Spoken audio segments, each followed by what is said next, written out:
فدية تبقى السما كلها ليا، أعظم ما فيها فدية. سنين طويلة مضت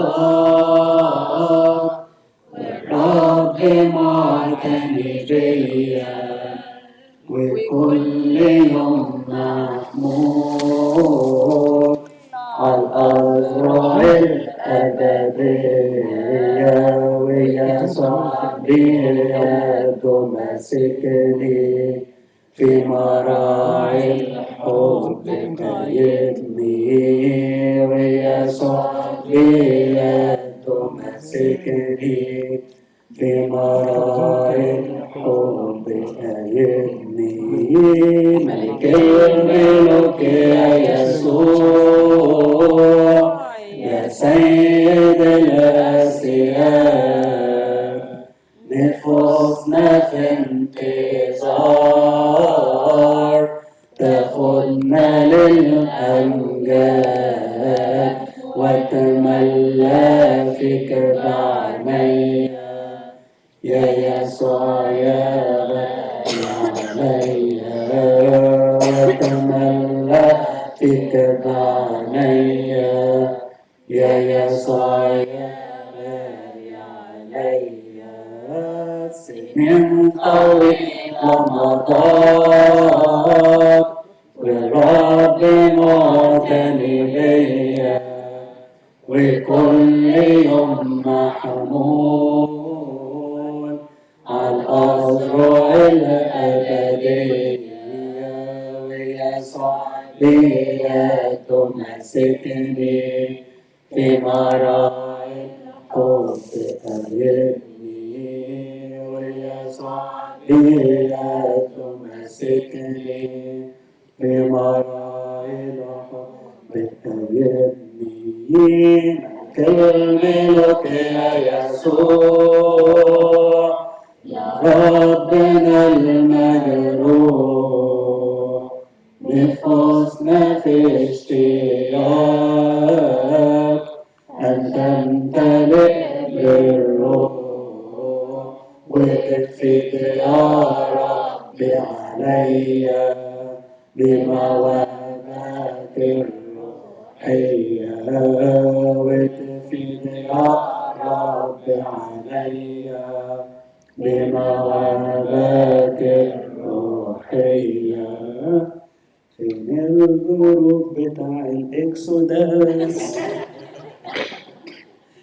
Hello, Exodus. Now we're having another session from the wonderful people of Exodus. We're having Michael, Carolus, and we're having Stina. So now I'm going to leave the microphone to this wonderful group. I'm not sure who's going to lead in the beginning. So I'll pass the microphone to Carolus. Possible. the Father, the Son, and the Holy Spirit. Good afternoon. أنا بتكلم عربي بس مش كويس. أحسن إنجليزي. Okay? So we'll go with English. He speaks better. Some of you we already know and some are new, so thank you very much for your invitation, first of all. And we've been really touched by how welcoming this church is. It's beautiful. There's a lovely spirit here. And I've never been to New Zealand, ever. I serve in South Africa and have been there, I think about 53 times, in and out, in Egypt and lots of other places, but never to our neighbour in the Pacific. So it's lovely to come and meet you all. You're so far away. Ooh. From Egypt and Africa. You're a long way from home.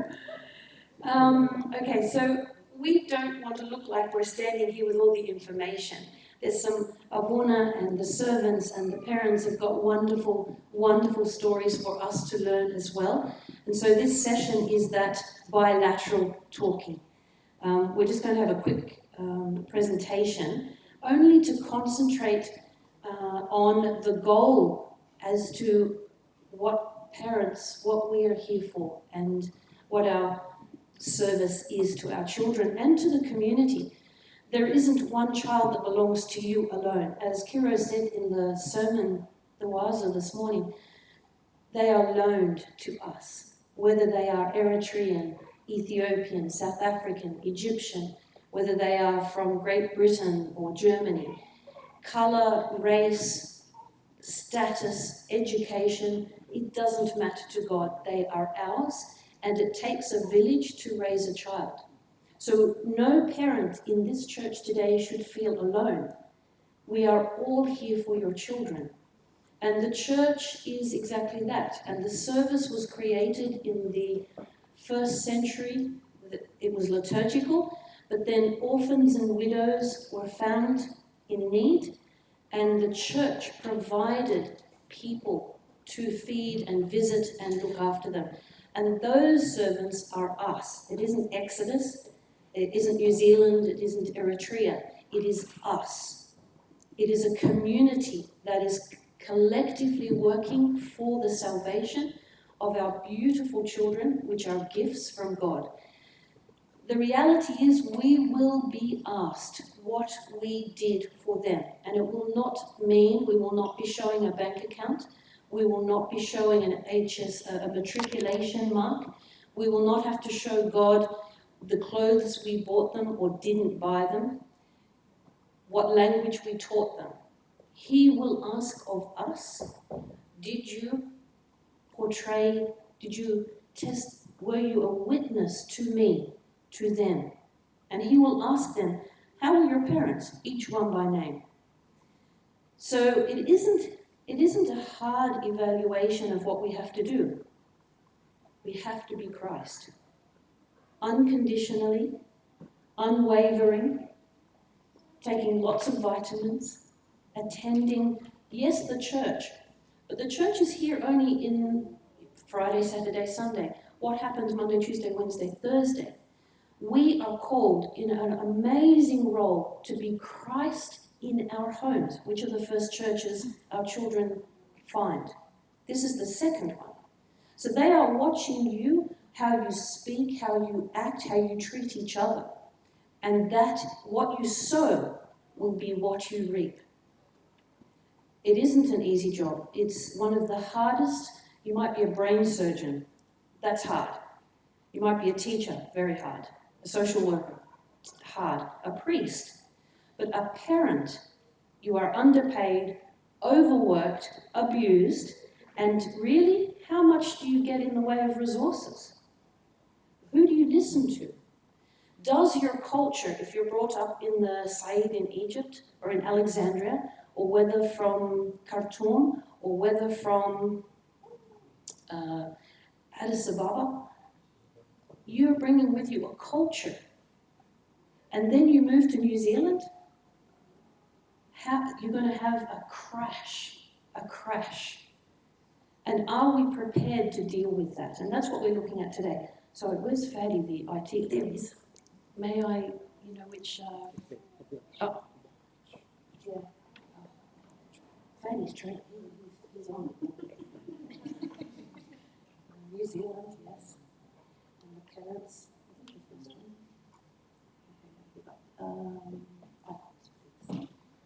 We brought lots of material to share, but I think the time's going to be really tight, so I'm going to fly through this one. What I really like about the Orthodox Church is that we are surrounded, even in Egypt remains 50% illiterate, by the way. So if you're in the Said, far in the Said, you will find people that cannot read and write. And so the icons are the gospel to them. These are the living saints that surround us. And if we look around us, the youngest one, Saint Abanub at the back, is the age of some of your children. So in 100 years, will there be, and I know it's a scary thought, but will some of your children be written as an icon on the wall? Or has it stopped? Has it stopped with Abanub? Abanub was someone's son, and that mother suffered, but she rejoiced that her son was written into an icon. In Libya, we know that we lost 21 young people recently, and I'm sure all of you, like myself, have their icon in your house. Those sons, Magid, Magdi, Mina, Bishoy, Carolus, were ordinary people, no different than any of you sitting here today. They were in Libya earning money. They were not, we don't know them, but we know that they left their families, they were in Libya to work, but they were martyred. And now we speak of them as saints. So for 2,000 years, you arrive here today with a history of martyrdom. The Orthodox Church in Africa is the oldest church in all of Africa. From Cairo to Cape Town, and across, Orthodoxy exists for 2,000 years. Now the legacy is on your shoulders. All these young parents, now it is on your shoulders. Will you be able to carry it into the future via your children? Or will it stop? So we have to act very diligently, and we have to examine how we are in this country of the lands of immigration, Australia, London, America. We're all facing the same thing. Our kids are Egyptian, Coptic, Orthodox, Ethiopian, Eritrean, South African, Christians, and then what? Then they're New Zealanders, they're Kiwis, they're Australians, and we can't neglect this. God allowed the oppression in Egypt, He did, and you escaped here for a better life, better education, no danger, but with it,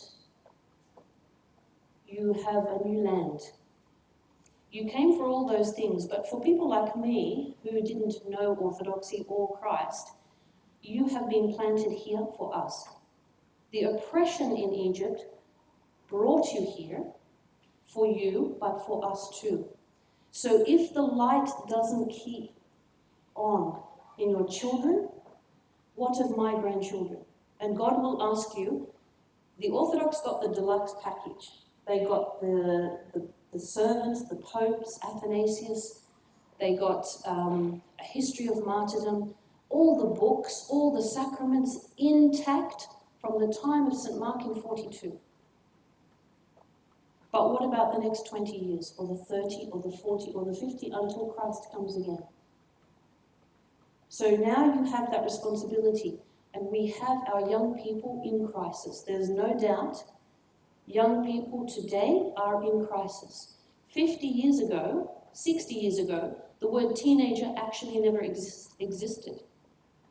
You were a child and then you migrated into young adulthood. There was an initiation period.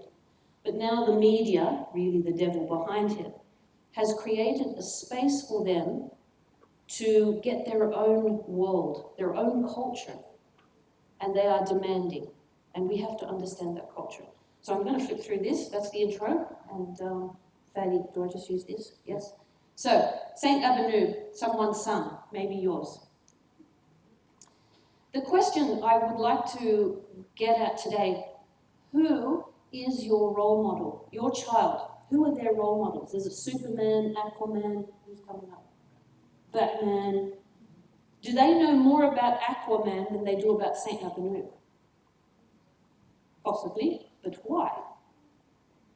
That's a question we have to answer. Saint Bishoy, if I said to you today, if we said to your young people today, come with us to McDonald's, Christ will appear there. Even the toughest one of them will come. But on the way, even the monks themselves at the time of Saint Bishoy were distracted. They didn't bring others with them. They just wanted Christ himself, just themselves. Saint Bishoy's story tells us of servanthood, of washing the feet and carrying Christ, even if that is a big burden, but bringing people up the mountain to meet him. Those people are our neighbours, our congregation, our families. The family in the boat populated the world post-Noah. That's us.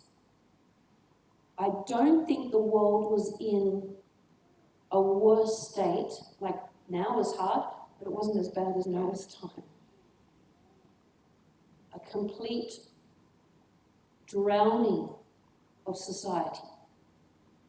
So we're not in that yet. So there must be that God is with us if we keep this boat, this ship, moving forward. Not only just at the harbour. This boat is now not in your home country. It is now out to sea.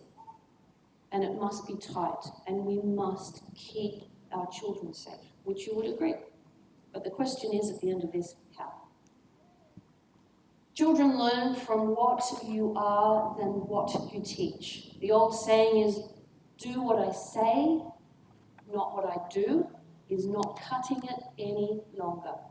So we can speak the gospel all day, every day at home, but unless we live it really, and that means driving in your car, someone cuts you off, you wind your window down, you swear at the guy that just cut you off, and your kids are in the back. We are a hypocrite to those children. Rather than finding an example and saying, the man that just cut me off, maybe his wife is in labour and he's on the way to the hospital. It's an attitude we have to pass to our kids. We may be, it's not nice to be cut off, it's not nice to be sworn at. But if we, the salt and light of the earth, cannot absorb that negativity, tell me who can. The neighbour? We've got the deluxe package. We've got all the teachings in the world about unconditional love and compassion and Christ-like and servanthood, but we do not do it. We speak of it, but they're watching us. And they're watching you very carefully. There are studies that say that children, teenagers, actually desire to be close to their parents. I know you think they want to be close to their peers. Studies have told us they desire to be close to you. But things like language, communication, unconditional love, it's tough, no doubt. If you were here yesterday, we showed you a ship that was in the middle of the sea. That's what it's like having a teenager. I've had two. Thank God they reached to 40.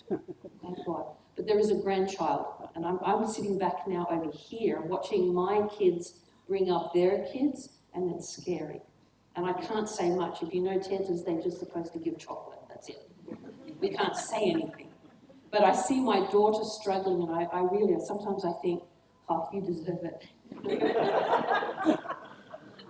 But we're trying to achieve salvation here, so it's difficult. So I'm rushing because we want to get to questions, really. I can't see that far. We talk so much without leaving a better planet to our kids. What's on the news all the time? Climate change? And the kids are being taught about climate change, whether you agree or don't. That we forget about leaving better kids to the planet. This is our goal. The weather may change and an apocalyptic event may happen, but some of our children will be the Abanoobs of the future. And how will they lead that community? And how will they bring Christ to that community in crisis? Unless we have done a good job. The saints of Libya, someone's sons, someone's brothers, but they were average people. But when the time came, they stood their ground. Can our children, if faced with this, let's not even say that situation, let's say a local school where the peer pressure to vape is so tough they can't resist. Now look at the contrast, vaping and martyrdom. These people prior to that moment were average people, no different to you and to your children. But what did they have at that moment? And possibly and only the answer is Christ. Okay, this just basically, I popped that in to remind myself of what do I display to my children about God? Is it about money? Is it about wealth? Is it about how many houses we can have when they're married? A job even. What is priority to us that they are seeing us do? Is it that we don't have time to get to the church early? And it's not about church attendance. It's about Christ attendance in your homes. This is only the ticking of the box. This is the petrol station that you're supposed to come in, fill up, go home. The word liturgy is work of the people. You fill up and you take the fragments of Christ into your work, into your home, into your neighborhood, into your university, into your school. But we think it stops at the door there. And we've been a little bit convinced otherwise, that this is what it's about. This is the beginning of it. This is the deluxe package. And we're supposed to go home and then say to our children, what is important? What is not speaking only, but certainly working. And faith without works is truly dead. So you can say, go and feed the poor, and you don't get off your couch. Forget it. Forget it. Talk about faith without works. Do we think of the people in Egypt, even your hometown, or Africa, or the loneliness? We don't see leprosy today. We don't see poverty really, even in the West. What we are seeing, Mother Teresa says that our poverty in the West is one of loneliness and one of mental health. It's like when you see someone with leprosy, if you've ever seen it, you don't want to touch them. You want to step over here and you eat over there. And yet Christ did the opposite. He came and ate with the lepers. He came and ate with the poor. He came and ate with those who were broken. And he shared his brokenness with them, and community happened. That's the work without faith without works. This is what we think back at Exodus is one of the big problems. I'm almost done. Before I formed you in the womb, I knew you. Before you were born, I sanctified you. You are very, very special, all of you, and your families are special. The world needs you. It's not a coincidence that you were born into orthodoxy. Once upon a time, and I always say this, and I've said it for 2 days here, let me remind you, I will be very daring. Let me remind you, dear people, that 2,000 years ago, you were not Christian. You were pagans. And you were pagans, the best pagans in the ancient world. You had a God for everything. Not just one or two gods. A God for everything. And then one poor young man in Libya, St. Mark, over breakfast says to his mother, I'm going over the border to those people. And she would have said, like I would say to my son, why would you go into Sodom and Gomorrah? Why would you go into that place? Because God is calling me there. And she packed his bags. He only had one shoe, and when he arrived, that broke. So a pretty lousy start for him, but he did it anyway. You have a purpose. There is it's not chance that you sit here with 2,000 years of blood on you and history. Question, does God love your family more than mine who does not know him? Can't, because he's God. So then, why did you get the information and I didn't? We didn't. There's a purpose. You're it.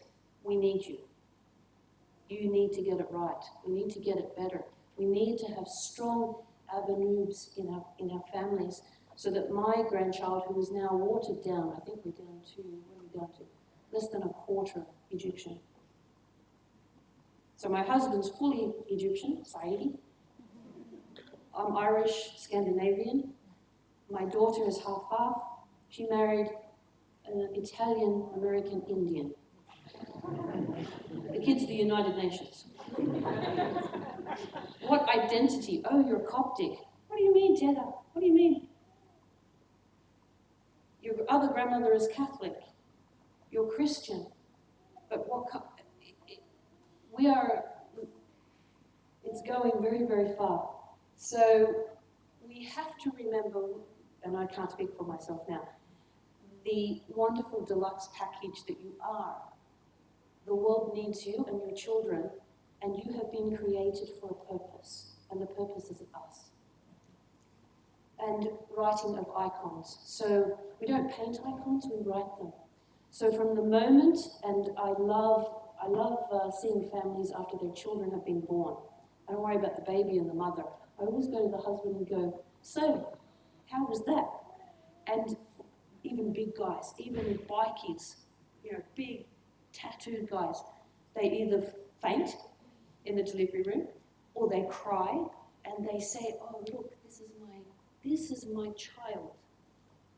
And they begin to write a story of what the life of this child is going to be. But 10 years later, 12 years later, 15 years later, the story is looking very, very different. It's taken a turn. And the story begins to write itself. And these are the issues that today, hopefully, when we finish, and I'll introduce Kira now, because I think I'm pretty much done. Yes, I am. Good. That's what we want to talk about. We want to work together and to learn from you and share our experiences. Exodus was created. Kira he was in uni, and there were two other guys. And we were serving in Africa, and we came home, and they said, okay, it's great to go to Africa, but we know guys that have left the church. They're disconnected from all of this, from Christ itself. And they told me, we know where they are. And I thought, oh, this is easy. This is how Exodus began. I said, where? And he goes, oh, in this park. I go, in a park? It's 9 o'clock at night. They go, yeah, they've got the shisha cranking up, and they're all meeting there, let's go. So I thought, all right. I told my husband, Saini husband, going somewhere, and I'll be back. At about 2 a.m. I came home. Panic, What do you mean? Well, I found all these guys. Yes, nothing wrong with saying these. This is very deep, very strong Saeed. Yeah, very strong, yes. But I love the Saeed. I'm there recently, although at 56 degrees it wasn't too good. But, the heart of the church beats in the Saeed. They are, and that's why the martyrdom is so strong. The Christianity started in Saeed. Yes, I heard that. Alexandria. So Alexandria and Saeed, and then spreads go out. Met in the middle. Yes, I love the Saeed. I get funny looks though, walking around the villages. But Abba Shaya, he sort of looks after me a bit. So, what was I saying? Oh yeah, anyway, so that night there were 5 guys with their shisha. And the next week there were about 8, 10, the next week 20, the next week 30. They heard that we were meeting over shisha. That's a strange place to meet. But we had to meet them where they were. They were not coming to church. And we stayed in the park about 2 years, we think. And then rain or shine, or, it didn't matter, from 8 p.m. till about 2 in the morning every week. So my husband stopped asking where I was at that point. And then there were so many that we started a second service. And then it got so many that we decided we'd move it to my house. Magdi was very happy about that. So every week we'd have 30, 40, crazy number, in my house, and he'd prepare food and full and falafel in the Siam and Ayhaga and the other types. And then it got every day. And then we realized after about 10 years that we could gather them easily. But then we found out that they had issues and they needed help. And that's where the social welfare, the social workers came on board. And we started advocating for them in court. We would visit them in jail. We would find them housing. We would find them a job. We'd find them rehab. We'd pick them up at 2 a.m. at the police station. And it actually grew. And really standing here after 20 years, if they came to me now and said, hey, we know people in the park over shisha, I'd go, no way. Because it's been exhilarating, and it is every day, and we see the hand of God every day. But we would never have dreamt of this we couldn't have. And God has been amazing. Even every day, we need another weekend. So Kiro, he was in university, and then he graduated as a social worker, and then he got a job with the government, and then he became senior case manager of all the other social workers. And then I told him, it's time to get yourself over here, because I'm nearly 60 and it's his turn. So he does child protection and lots of other things, but he is now the manager of welfare. We've got I think about 8 or 9 staff members currently. We have social workers, counsellors, psychologists, youth workers. We have an admin person. We're available 24/7. And we're changing the name because it's not youth work anymore, it's now community services. So we have 60 80-year-olds that are part members with us. And they're actually fantastic. They're the Geddos and the Tetas to families that don't have any. And they initially came in and said, can you get your young people to make a Facebook account? We want to see our grandkids. And we thought, yeah, we can do that. And then they all came in, and at 5 and 10 and 20 and 30, and then they started meeting at Exodus, and then we have our kid, Kiro's kids and my granddaughter and other kids at Christmas time engaging with the elderly. And we know that the elderly do very well when they engage with young people. And so the community is moving more so. I've talked enough. Thank you very much.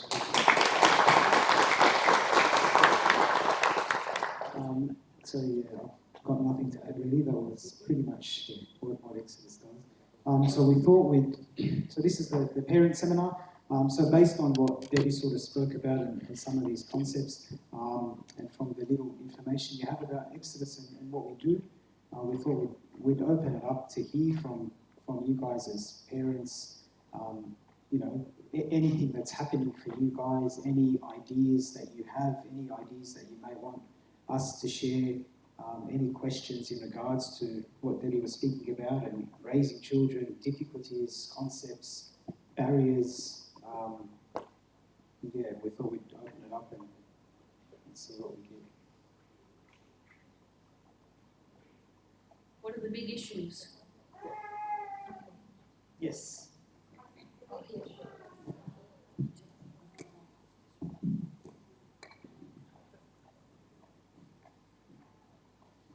The big issues we're facing here, the identity of our children. We are Egyptian, coming to the land of New Zealand.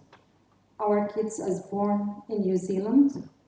They observe all the culture of New Zealand. So what's their actual identity? And this is the conflict we are facing, or how we can meet in a certain point. What we allow and what we don't allow. So I think this is... Yeah, great question. And we have the exact same issue in Sydney. I think Debbie jumped in, and other people, everyone's parents here, everyone's got experience, so please, if you have good insight, if you have examples, that's something that's worked for you, you know, please. The topic of identity, and I think we can all agree, our identity, first and foremost, is Christian. So we are Christian before we're Kiwi and before we're Egyptian and before we're anything else. And that Christianity that we are supposed to be practicing, and everything Debbie said about how we act and the way we behave in front of our kids and what we model, that Christianity can play out in any identity and any culture. So that's the first thing we have to do. It gets tricky when the culture impacts the Christianity. So when our Christianity is a certain way, and then the culture that we're in, or the influence, goes against that, and that's a very tough thing for us to manage as parents. The first thing I want to say, and you know, we sort of speak about this a lot in Sydney. For us as parents, we need to have faith that we do the best that we can to our capacity and to our capability, and we leave the rest to God. we get anxious and we panic and we get worried and we start to parent differently when we're anxious and when we're worried. And when our kid is not going to church, when our kid has some weird ideas, when our kid wants to do something that, you know, is against what we believe, and we worry and we panic. And I think we need to go back a bit. We do the best that we can in raising our children, everything that we've discussed. And we need to constantly think about that and review that. And if we're not, that's what we need to focus on. Not what our children are going to do or what they're doing. We need to focus on our parenting and giving them everything we can to make sure that they live a godly life and they grow to know Christ. If we've done the best that we can, the outcome is out of our control. You're not going to control the way your kids turn out, but you can control the parenting that you give them and the parent that you are and the role model that you are. So I think that's the first thing.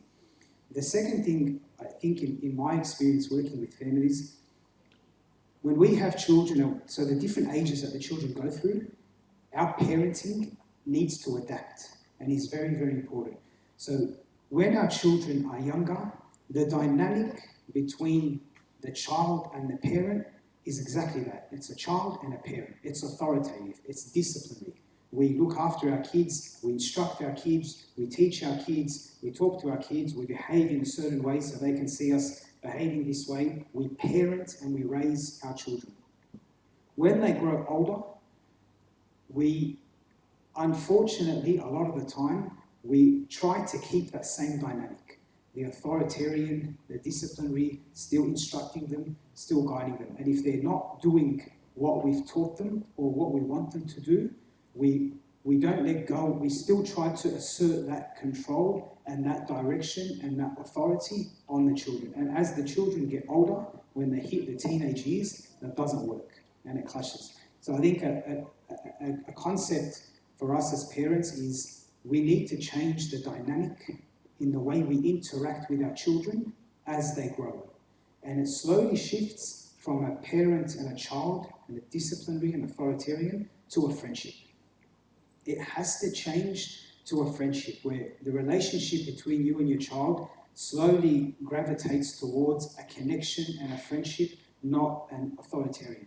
And then things like your children being able to talk to you, being able to share things with you. If you say to them something, they're not straight away saying, "Oh, Mum, Dad, you don't know what I'm talking about." You know, there's respect and there's understanding, and that relationship can start to develop. And I think where a lot of us go wrong, because we're afraid and because we're worried and because we don't like sometimes what we're seeing, we do the best that we can to make sure they remain Christian and remain godly, and that's where the relationships tend to break down.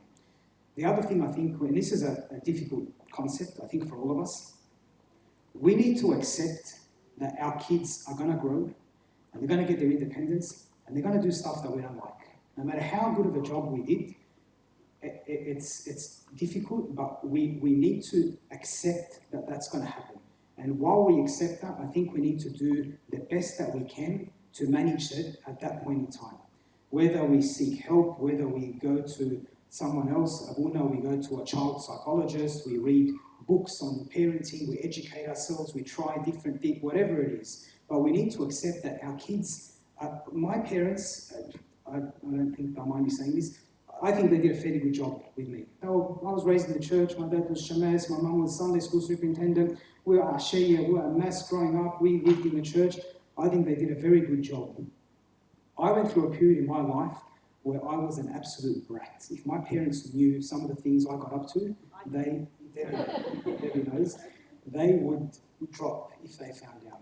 So they did as best as they can, and I still, because of influence and because of society and because of friends and because of whatever, I had many years where I did things that I shouldn't have. But the foundation was there. The foundation was there for me, and they planted that for me, and thank God I had that to come back to. So they lost control for a period of years, and they couldn't have control because I had my license, I had a car, I can do what I want, but there wasn't much they can do. They did their job when we were younger, and they held on, and they prayed, and thank God that they did, the foundation was there for me to come back to. So I think for us as parents as well, We need to accept that. We can't control everything our kids do. We can do the best that we can, and we have faith that we leave the rest up to God. And even if it's for a period of time where things are going wrong, when we try and fix it and we try and gain control and we try and correct the wrong, we end up making it worse and we ruin our relationships with our kids. So there is a verse that we have to believe in, and it is that if we bring our children up in the Lord, He will not leave them. And it gets back to St. Mark. I don't think his mother was happy having brought him up, and then he packs his bags and goes over to that place across the border. Communication is everything. Leave the door open. So we want to give you some ideas of how to keep it going when it goes bad. Communication, unconditional love. Yelling at them doesn't work. There are strategies, and I don't know, we sort of have to do a big job at getting those ideas across, but do not fear. The communion that you gave your children is unbeatable. Christ is unbeatable, nothing. And yes, we lose some children, but He is even with them in the depths of despair and in the depths of addiction and in the depths far away from you. All you are called to do is to remain Christ-like. We stand in front of God, we're far, are we not? Ourselves, we wander and we sin and we're broken, but He never slams the door shut. It's always open. So we must still remain that first image of Christ as they were children to them. Because you're in the lands of immigration and because you don't have a Coptic school, which also is great but has its issues, your kids are mixing with non-Christians. I would open the door from very small, invite those friends. Because when they get to teenagers, you can't say, no, we don't like your friends. That is not godlike. That is not godlike. That is, you are discriminating against people. I remember when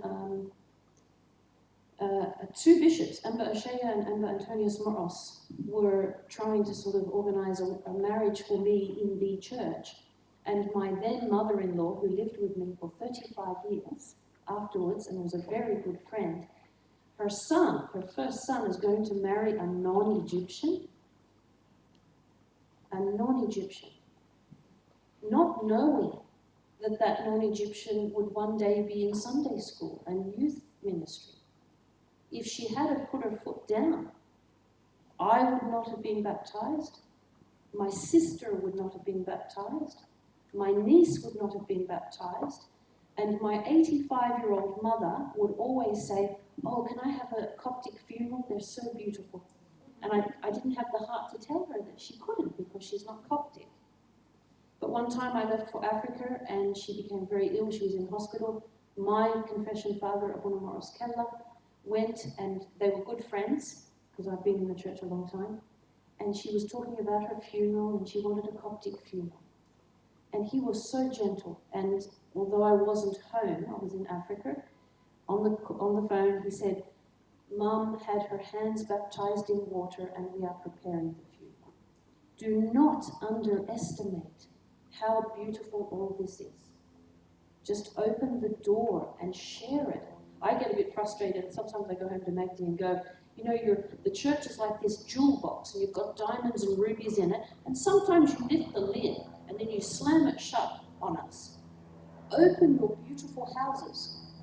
Be that mentor to your teenager and their friends. If your son sees you talking beautifully and serving his friend from an early age, he will adore you because he sees unconditional love. Do not fear.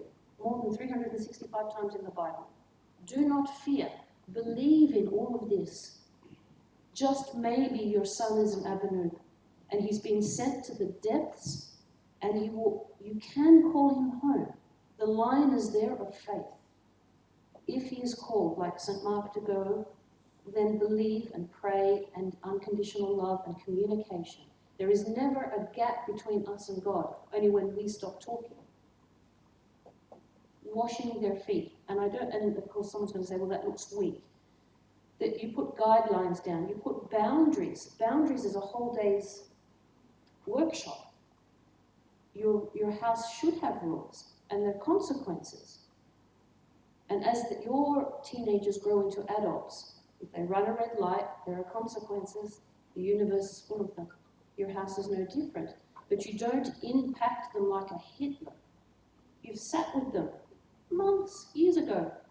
This is the respect in the house. We wash your feet, you wash our feet. We're becoming, together we are growing in Christ.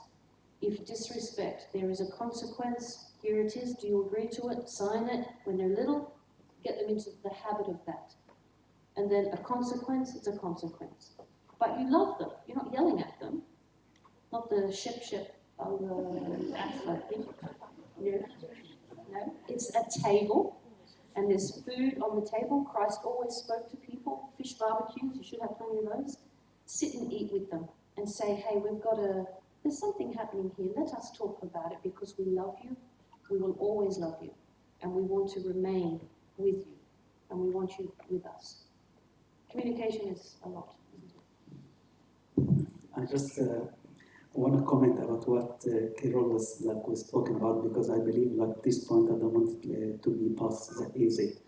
Carol is saying something very useful for all of us. But he said that, thank you very much for the confession that he was doing during the sermon, I know. So he said something very nice, all what we labor for is not going to be in pain, or in vain. So definitely, at one stage, he was not strong. His parents maybe were thinking like many of us, oh my goodness, all what we have done, we lost everything. Don't worry about this one, because he said something very nice. It's a period of time. So when you put effort to raise your children in Christ's fear, God's fear, and one stage will come and maybe you think that they lost. You're not lost. It's just a period of time. So thank you very much for sharing this point, because I really want to say, so don't worry. If you are doing the right things, don't fall down when you see or you hear something you're really not happy about. You are on the right track. Some psychologists just say something very nice, and I thought maybe to share the same point that Emmanuel was raising. They said that from age 1 to 6, they divided from 7 to 12 and from 12 to 18. They said first period is what? Second period is how? Third period is why. So what? You need really to make them understand what they need to do. Prayer, Bible, church, communion, stuff like that. That is the first one, what? They need to understand what the icon is stuff in the church. And that's what us as parents, we need really to teach them what. And then how. Okay, now they know what is it, but how they can pray? How they can read the Bible? When you grow up, don't give them any order. You need to explain to them why. You can't just say, don't go there, don't hang out with this, you can't drink, you can't have drugs, you can't, well. So you need to talk in a low voice. Our problem is that sometimes we scream. And the moment that we start to scream, we lose everything. Our poison is we don't want any parents that scream. But we need people who invest to read and understand what is drugs all about. You can't talk to your children if you don't know what is drugs all about. What is ice? It's not the ice that we put in the water. There is dangerous ice, like the society talking about, and it can kill, it can destroy. So we need to be educated. You can't just rely in your old information, how you update your information, how you can go to the website of Exodus and get to know. And then explain to them why no. Don't say no and full stop. They cannot accept that. Thank you very much. We left Kiro. If I said to you, I want to take your son to South Africa, I'm going to leave him there, you'd be horrified. They have to serve. They have to serve. Kiro had 2 stints in Africa, 8 months. I left him there 8 months. And I actually avoided his parents for 8 months. Because they were after me, I think.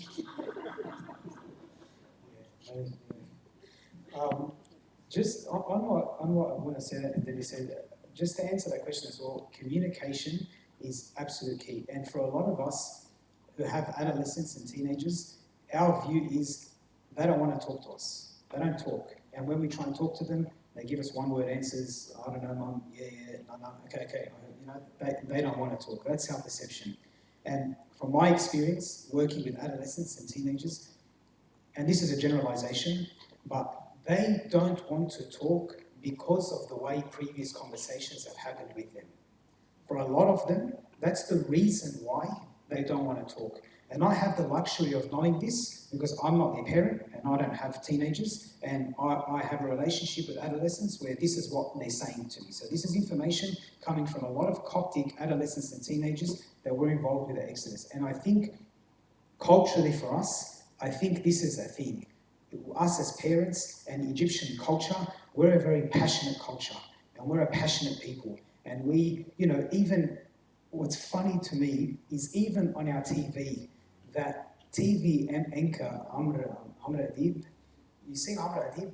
Have you seen how he talks on national television? The passion and the callers that call in. And so culturally for us, we can talk like this and we can engage like this. And while that's passion and that's fantastic, the negative is we can be very hot-headed and we can be very snappy. And we can come across very, very controlling in the way we talk, especially when it's things like that with our children. And if they want to have a girlfriend, and if we find out they're sleeping around, or if we find out they tried something, or they lied to us, they said they'll go to church, they went out to a club, and this stuff angers us. And a lot of the time in our culture, in our community, the response from the parents is not good. And then the outcome of that is our kids don't want to talk. So communication for us, when we parent our children, we have our position. We are Christians, we follow Christ, and there are certain things that we can do, and there are certain things that Christ said to not do. It's not us talking, it's Him. And we relay that message to our children through communication, with understanding.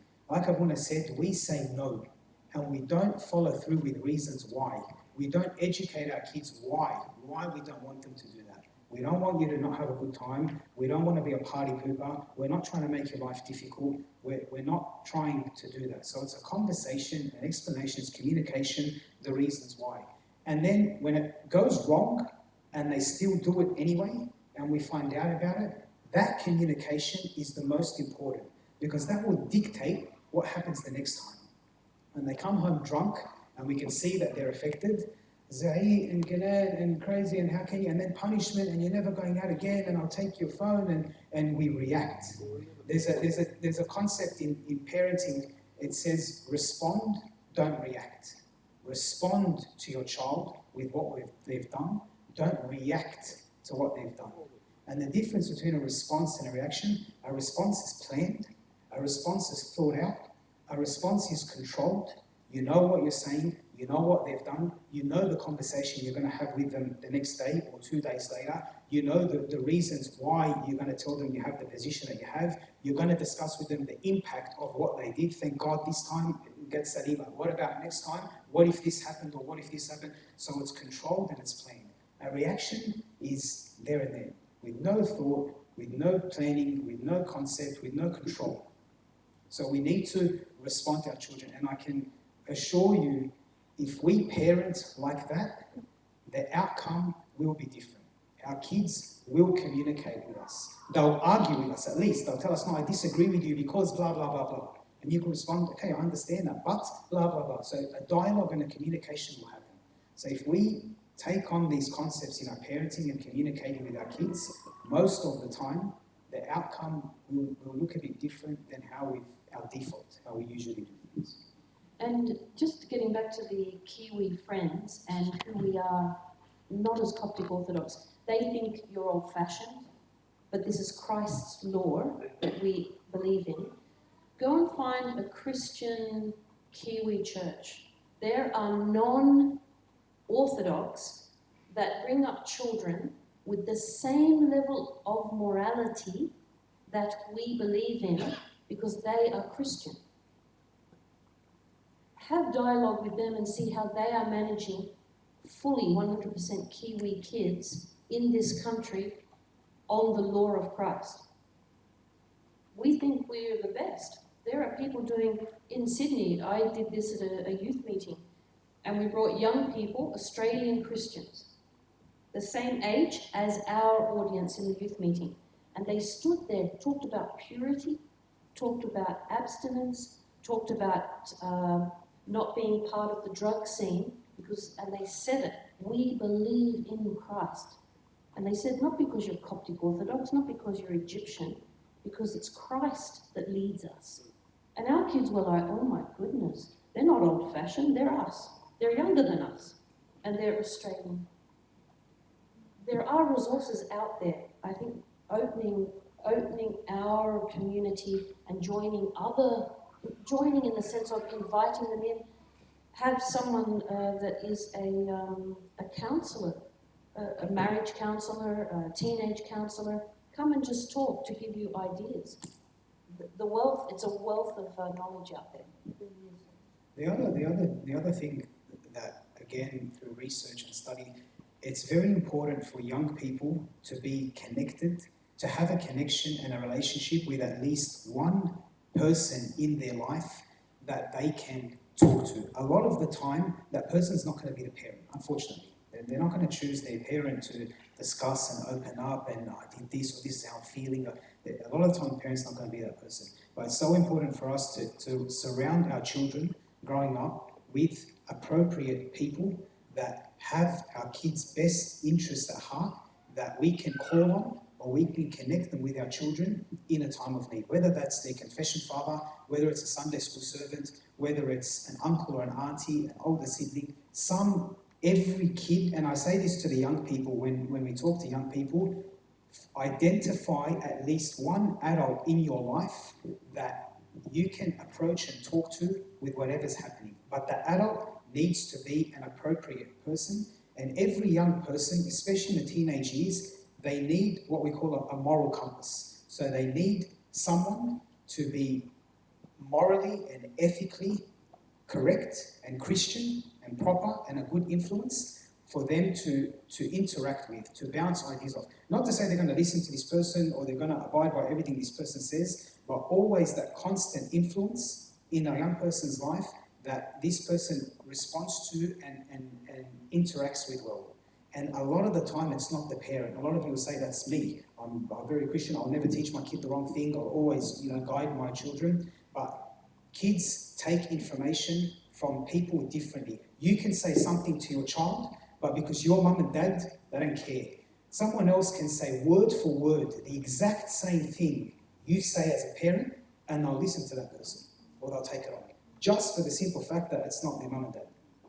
So as much as you can, try and surround your children and create a network around your children where they have access to at least one person that they can connect with when they need to. My question, when you started this conversation with your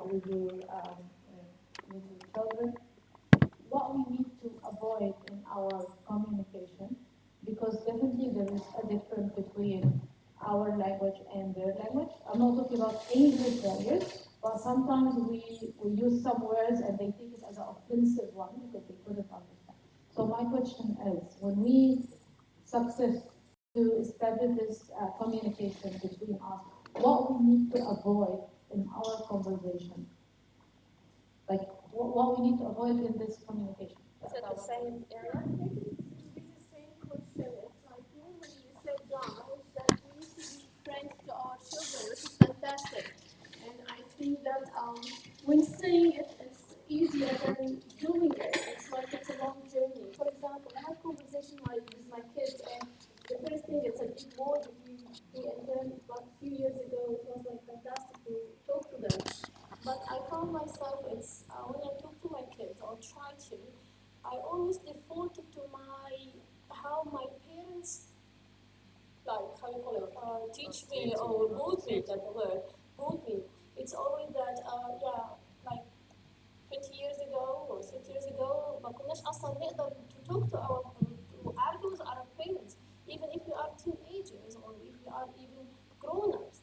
But now to say that how I can be a friend to my kids, how I can be me, not defaulting when I have a conversation.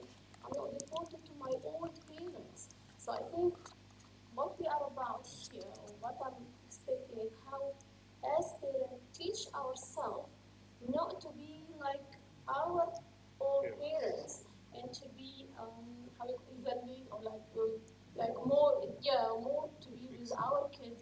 are a completely different everything. Culture, country, thoughts, and everything. I've just put up on the screen, there's a series of books called The Five Love Languages, and it's about relationships, but there is one that's specific about young people called The Five Love Languages of Teens. And these 5 areas, they're all language pathways, so it may not be that it's the same with each child. So, I mean, we can't cover it here, but if we just really quickly, I'll just touch on each one. So there's one of gifts. This is about, often when you give gifts, it's because you did something. It's almost a manipulation. Do this and I will get you that. Some young people will respond to just be given a gift or a memento or a little message on their pillow. I really believe in you today. All the best with the exam.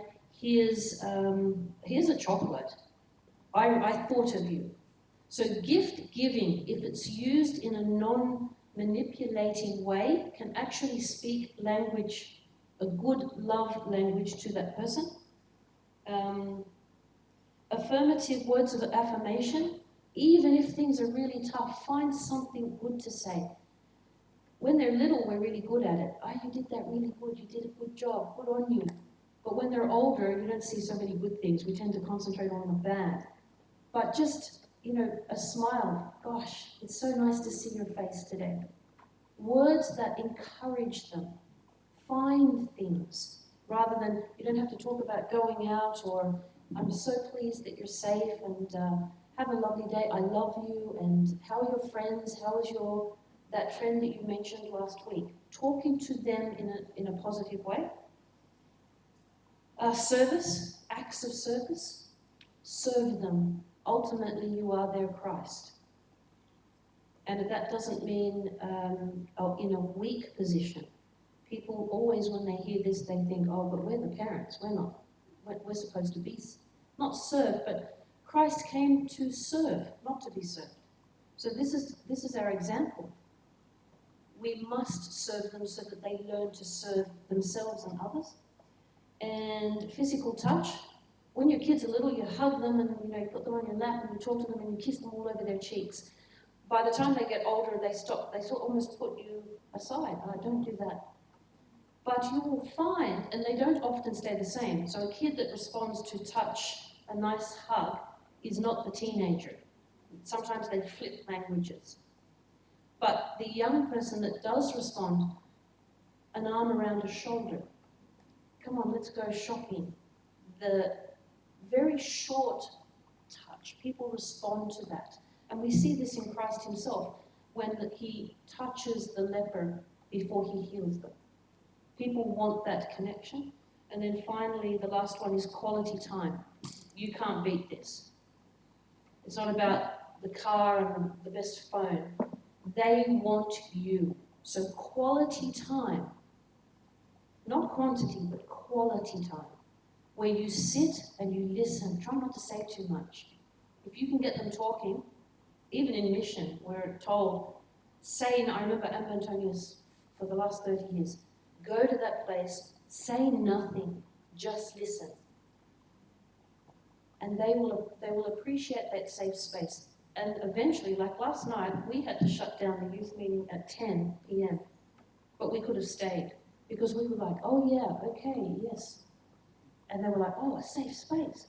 We told them, no recording, doors locked, confidentiality. And they went, really? You're not going to tell our parents? No, just talk. Because unless they talk, we don't know the problem. So let us talk without judgment and without hypocrisy. Can I just say, so on your question, Pantan, I think you answered your own question, which was fantastic. I think for us as humans, we do what we know, naturally. So how we were parented, that's how we're going to parent. That's our go-to. That's our default. Our experience, that's what we're going to call on to parent. Like you said, we have to evolve in our parenting. How our parents parented us will not work today. It will not work today. When I was growing up, I was petrified of my dad. And if I knew I did something, the gazma, Man, straight away. And I knew that. And fear drove me to behave. Yeah? If I do that today, kids know. They'll call whoever they need to and I'll go to jail. Straight away. Teachers used to smack the children, even here in Australia. There was the cane. In Mosque, I think they still do it sometimes in Egypt. Yeah? If that happens now, it can't. There's also, the time is different. When we were growing up, our parents would tell us stuff and would teach us stuff, and we had no other source of information. And, you know, to us, our parents knew everything and they had an answer for everything. Now, kids can go on Wikipedia and they can find information that what you're saying is actually incorrect. Scientific stuff, anything you try and teach a kid, they can go verify information, and we could be wrong. We could have wrong information. We could have had information that was from before. So they think these guys don't know what they're talking about. So kids have access to information now that we didn't growing up. Kids can verify things. Kids can question things. Kids are influenced by other people in society. Society tells children, your parents cannot hit you, they cannot touch you, they cannot yell at you, they cannot disrespect you, you have rights, you have blah, blah, blah, blah, blah. Equally, there's new research and new studies. There's studies to say, for the parents that hit children or smack children, our kids now, with the line of questioning and with education and with knowledge and with the way kids are raised and the influence from school and stuff like that, it doesn't have the same impact, because you're hitting your child to teach them and discipline them to not hit. And if a kid came home from school and the teacher told the parent, oh, he hit another student, to teach that kid to not hit, the parent hits them. It's hypocritical. Children don't understand that. If a child yells and talks in a not nice way, and you want to teach the child to not do that, how do we do that? We yell at them, and we talk to them in a not nice way. It's contradictory. And in the mind of the child, they won't learn that lesson, because like Debbie said, they learn from what they see us do, not from what we tell them. They don't hear us saying, don't yell, don't scream, don't talk disrespectfully, don't be rude. They don't hear what we're saying. All they see us is wishing kashar and this and anger, and that's all they see us do. Or smacking or hitting or getting angry or frustrated or however we react. That's all they see. So our parenting needs to evolve and needs to change based on what our children are dealing with and the influence from outside. Back then, it was fine because everyone got hit. Everyone was smacked. You go to school, oh, what happened last night? I got smacked. Yeah, I got smacked too. No problem. Now it's different. So it's a very good insight to acknowledge that. We need to reflect and we need to assess and evaluate. Is our parenting effective? Are our kids connecting and understanding our communication with them? And if they are, if it's working, fantastic. If it's not, we can't just get complacent and lazy. And I turned out all right. This is how I parented. I'm good. You know, this is how I'm going to parent. We need to evolve. We need to figure out what our kids need, and we need to interact with them in a way that works. If it works, fantastic. If it doesn't, we need to reassess.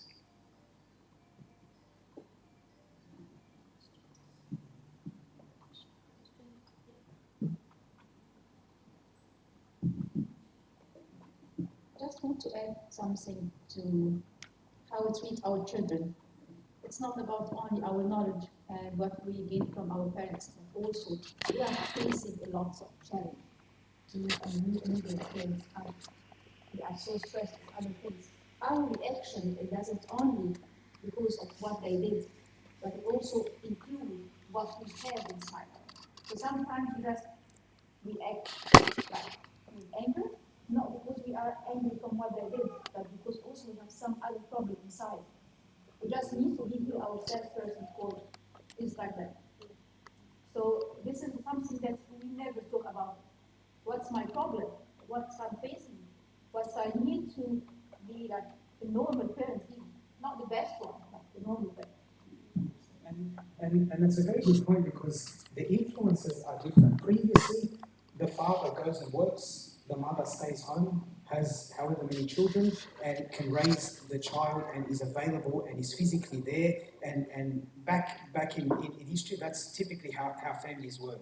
Now, mum and dads both work. Mums or dads, whoever, doesn't have the capacity to be at home and receive the children when they come home from school, and during the day they've been able to cook and have things ready and did the washing, so when the kids come home, you know, they can spend time with them and hang out with them, and they've got patience and they've had a stress-free day, you know. That's not our reality anymore. Mum works, dad works, we come home at 5 o'clock. I don't know where our kids have been from 3 o'clock till 5 o'clock after school care with an auntie, uncle, with Teta and Giddo, they pick them up, whatever. We come home, the house is messy, we have to cook, we have to clean, we have to do homework, we have to make lunch for the next day, we have to shower and put them to bed. We don't have the luxury of parenting the way we used to. Financial struggles. Before, it was enough for one person to be working, paying a mortgage of $80,000 and someone stays home, and there was no financial stress. And now it's completely different. So for whatever reason, whether it's because it's the behavior of the child, whether it's because of your own stresses that contribute, for whatever reason, and you're right, there are different reasons, but the outcome is the same. If we don't communicate with our kids, doesn't matter what the reason is, we need to figure that out. But if we don't communicate with our kids, if we parent in a way that doesn't work with our kids, if we do get angry, if we do frustrated, if we don't explain our reasons why, if we don't listen to what they're saying, even if we disagree, that's another thing for us as parents I think we need to get better at. Listen, we don't have to agree. Us listening is not saying, yes, I agree with you 100% right, but we extend them the respect and the courtesy to hear what they have to say and to take it on.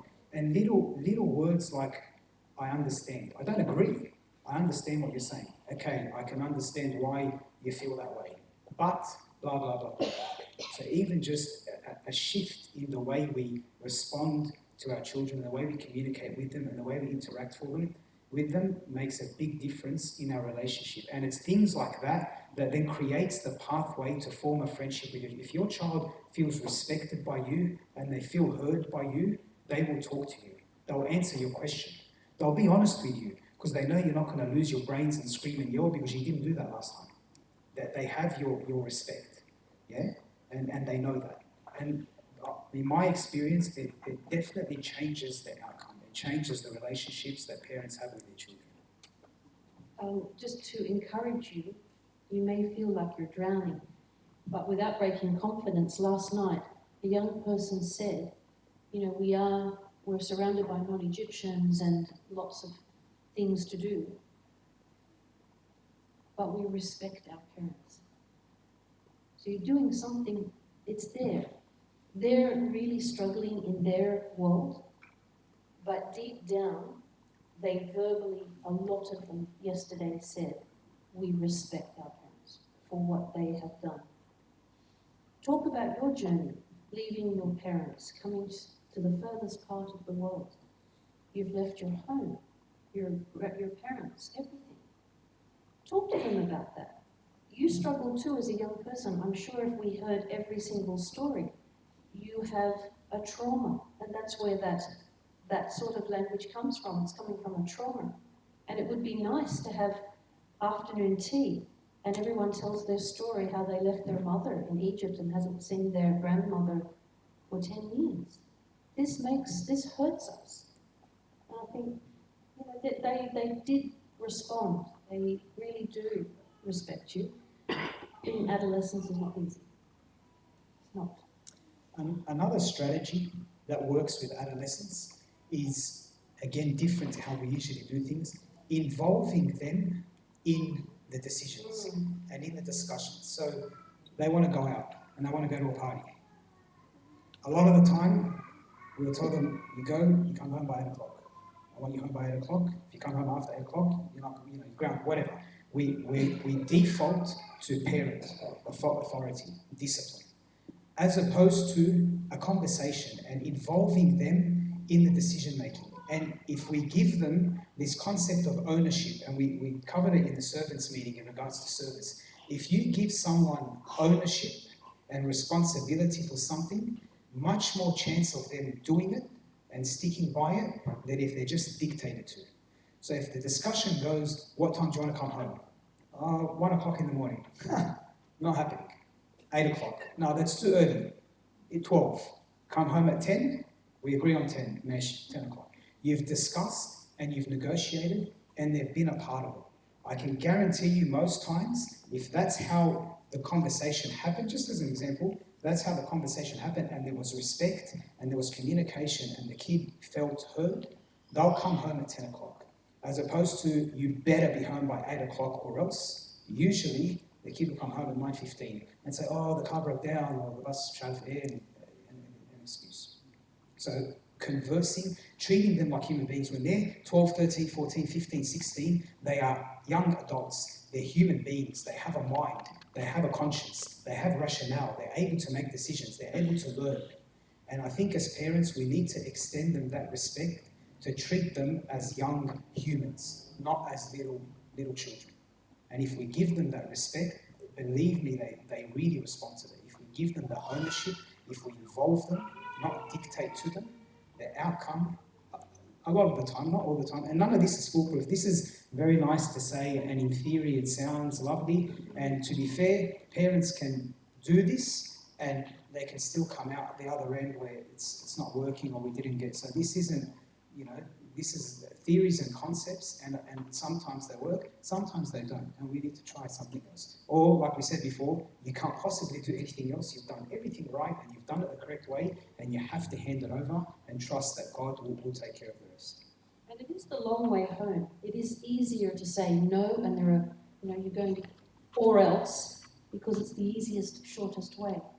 But the way, this strategy, it's the long way home. You need a lot of patience, a lot of diligence, but no more so than what God has with you. Does anyone here have family meetings? And you don't have to put your hand up if you don't want to, but the concept, or just think about it and answer it in your head. Do families here have family meetings where they sit down once a week, once a fortnight, once a month with their kids and plan their lives?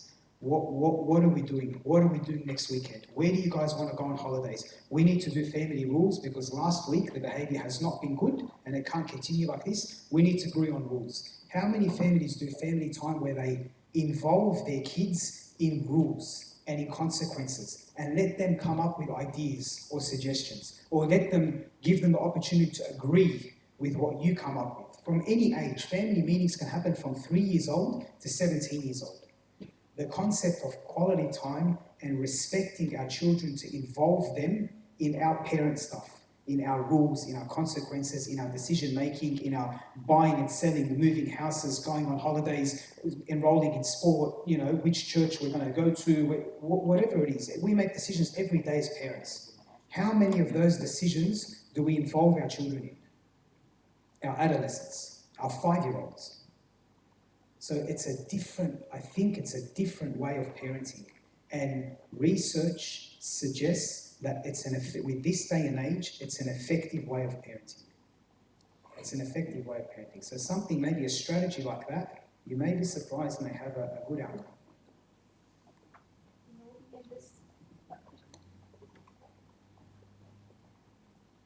We tried a few times. I just want to give you an idea about usually what's happened. It's just try to, when we have this family meeting, and just to organize like breakout or something like that.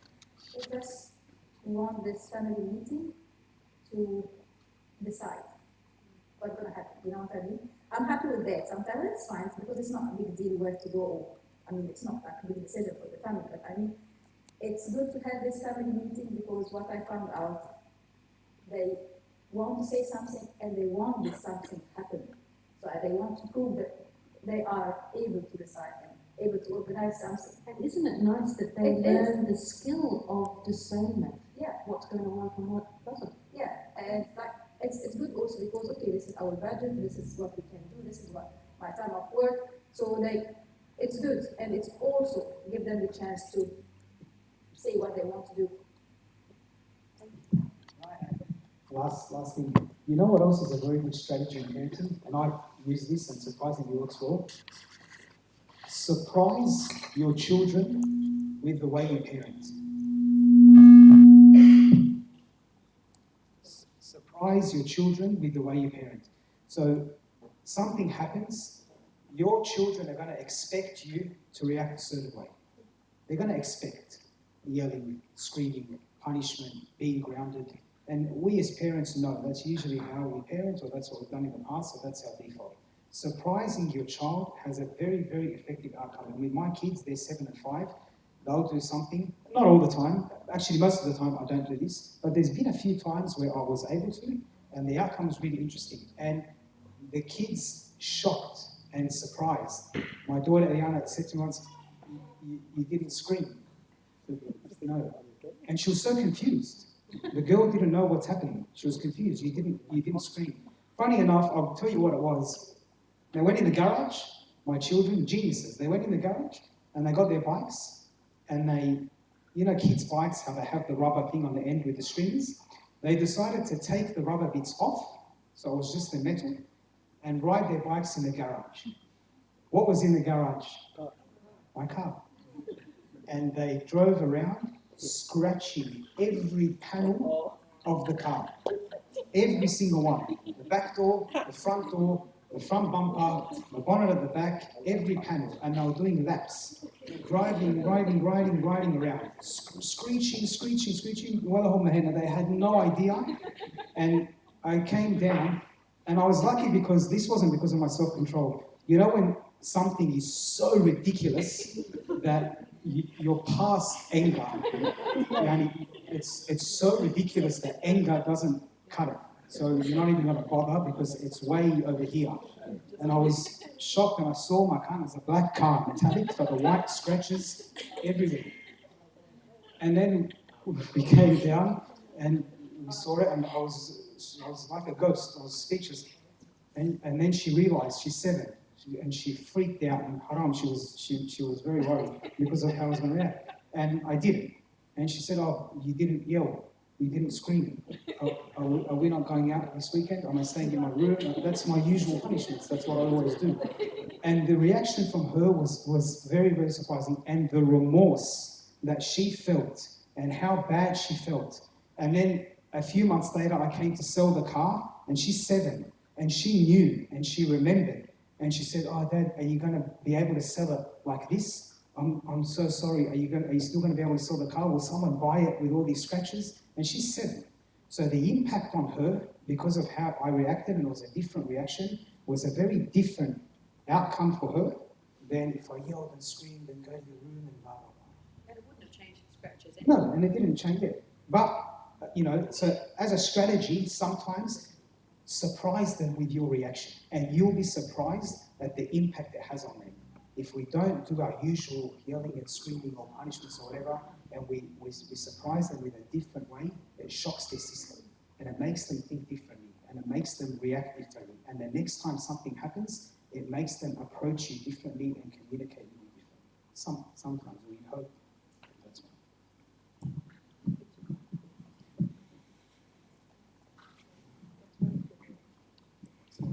Thank you very much, Carlos. Thank you very much, Libby. Where's Tina? Oh, you very good. That's fantastic. We're having just one session to go, which is youth. But I want to just conclude with you, to extend a special thanks for all the love and dedication and the wonderful guidance that we heard through all the days, from Thursday until today.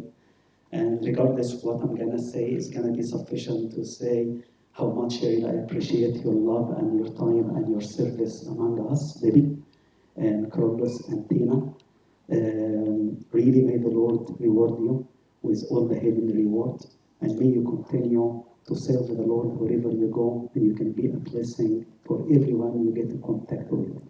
I'm sure that all our congregation are so happy and thrilled with this visit, and we're really looking forward to many visits to come. Really, you become part of us, as I said, after the liturgy, and we love you and we adore you so much. Our boys and girls, all different age group, and maybe next time, maybe we're gonna introduce you to late primary school age from year 4, 5, 6, because we did not get in touch with you. So we're having more stuff to be done here in our church. Just as a way, like to say thank you, I'm just having little gift for you. It's nothing good to say anything, but it's an icon. You talk about icon, I'm not gonna give any more than icon. And for you, baby, I thought that I hope you're gonna love this icon. of one of the signs that maybe you love. So it's up to you to open it and show it to the people and tell me who's this and if you like it or what. Who's this one? Because someone that you took the note. Who do you think? Okay. Oh, it's really beautiful. Moses the Black. Yes, he is my favorite. How did you know? We talked about it. Thank you everyone. We didn't expect anything and just, we felt like home. And you see, this is a universal saint. And as I said, my families are from Scandinavia, but this is my saint. So we are all part of the same family. So not as beautiful as this. I have a paper one. Thank you everyone. But I thank you. Thank you so much for that. Thank you. And Columbus, he is part of our church.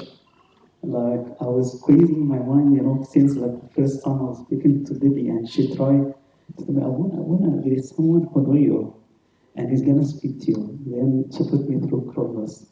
Hello, Buna, it's a Columbus. Hi, Columbus. When I used to live in Auckland, and now my mind is like, how are you, Habib? I miss you so much. Even when I saw him, I tried to squeeze my mind. And Justina, she came and spent time with us here in Auckland for 7 months. Columbus over a year, so I'm getting really very old at the moment, so I'm scared. But anyway, Columbus and Justina, they get married. So we did not give them any gift. So I thought to give them a beautiful icon also, which, the Lord at Cana of Galilee, that he's going to bless their lives and bless their homes, because really they are a blessed couple. It's that kind of couple that we adore and we enjoy seeing, a beautiful icon like Columbus and Justina is exactly in the life of every member of our church here. So this is just a little gift to Columbus that you remember us, and may the Lord who blessed the wedding at Cana of Galilee, he bless your life, Habibi, you and Justina.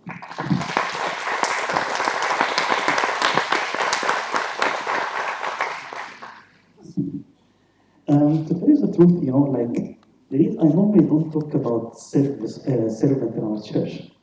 But I want to tell you one thing, I thought I have to do something about one boy that really I adore so much.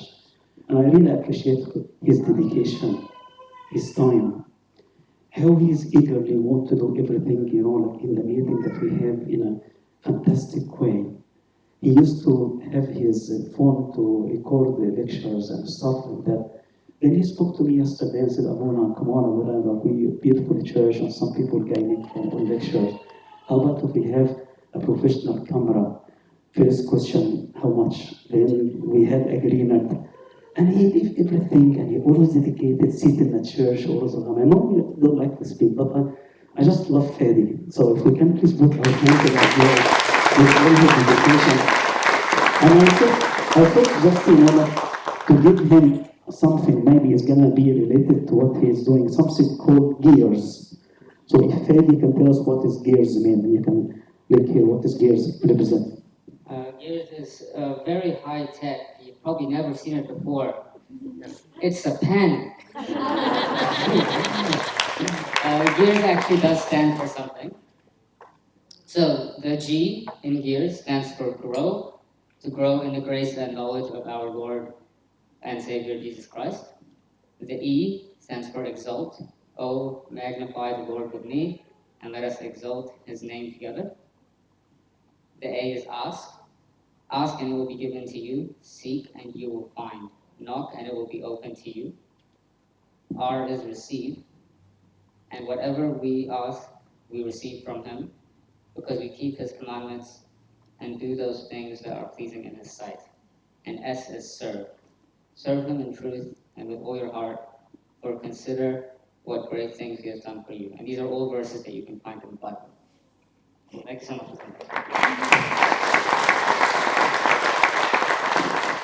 Amazing, like David, so David.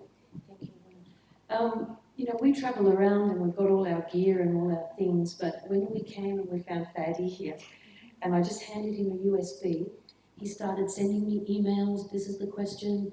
Like all of us are part of the body of Christ. We're we're nothing without Fadi.